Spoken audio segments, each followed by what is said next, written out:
What's up? I'm Kenna Babcock, and this video is going to cover how to write a discharge summary. The first time I cared about writing a discharge summary was about 2 seconds after my resident asked me to write one. I'd never had any training, and after a quick Google search, it was hard to find good resources to teach me how to write one. Chances are in the future you'll read a discharge summary written by somebody else. Knowing the structure will help you find the information you're looking for about your patient.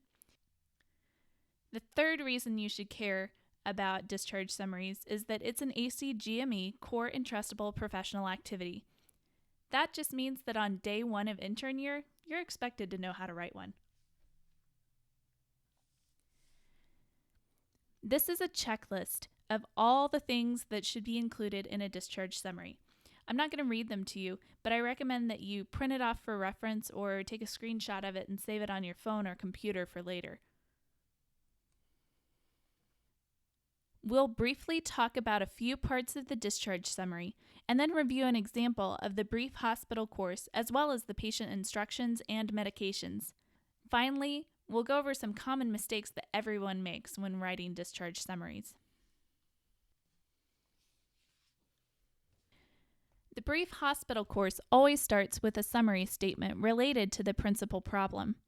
This isn't the same thing as a one-liner. It's a statement that has the patient's age, their gender, the symptoms they presented with, as well as their presumed diagnosis and the reason they were admitted to the hospital. Only active problems are included in a discharge summary, and they should be listed in order of importance. As with many things in medicine, there are 2 major styles or formats for the brief hospital course. The first, and the one that I'll show an example of in this video, is the separate bullet point or paragraph style, where each active problem has its own paragraph.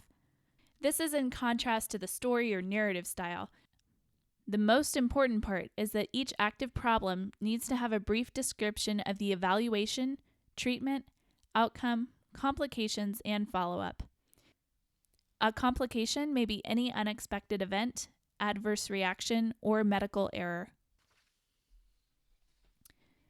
The patient instructions and medications section is to help patients and physicians understand and remember what they need to do after leaving the hospital. Don't forget to include new medications, medications that were stopped or changed during the patient's stay. Always remember to include the reason for a medication change. Now, for an example of a good discharge summary. It always starts off with the reason for hospitalization, in this case an acute exacerbation of COPD. This is also the admission diagnosis. Note that this is not the same thing as the chief complaint, which could be something like shortness of breath. Continue with the physical exam from the initial H&P. Don't copy and paste the entire exam. Select the exam findings that are relevant to the admission diagnosis, in this case, the general impression and pulmonary exam. Then continue with the admission lab and radiology. The brief hospital course always starts with a summary statement, including how the patient presented and the main diagnosis. Next, list the most important active problem. Be sure to include in the paragraph below the problem the evaluation, treatment, outcome, complications, and follow-up. Here in evaluation, we discussed that the patient's respiratory viral panel was positive. This is important to include so that her PCP knows the reason for her COPD exacerbation. Next, outline the treatment. It's not necessary to give dosages or numbers. Notice that in the treatment, we mention her medication change and the reason for that change. Follow that with the outcome and complications. End with the plan for follow-up. In this case, an appointment with her PCP and a pulmonary function test. The next problem is hypertension. Now, if your patient has a history of hypertension that is well controlled on their PTA meds, it is not necessary to list that problem. However, our patient was hypertensive on admission, making her hypertension an active problem. In this case, tobacco abuse is an active problem because our patient is a current smoker.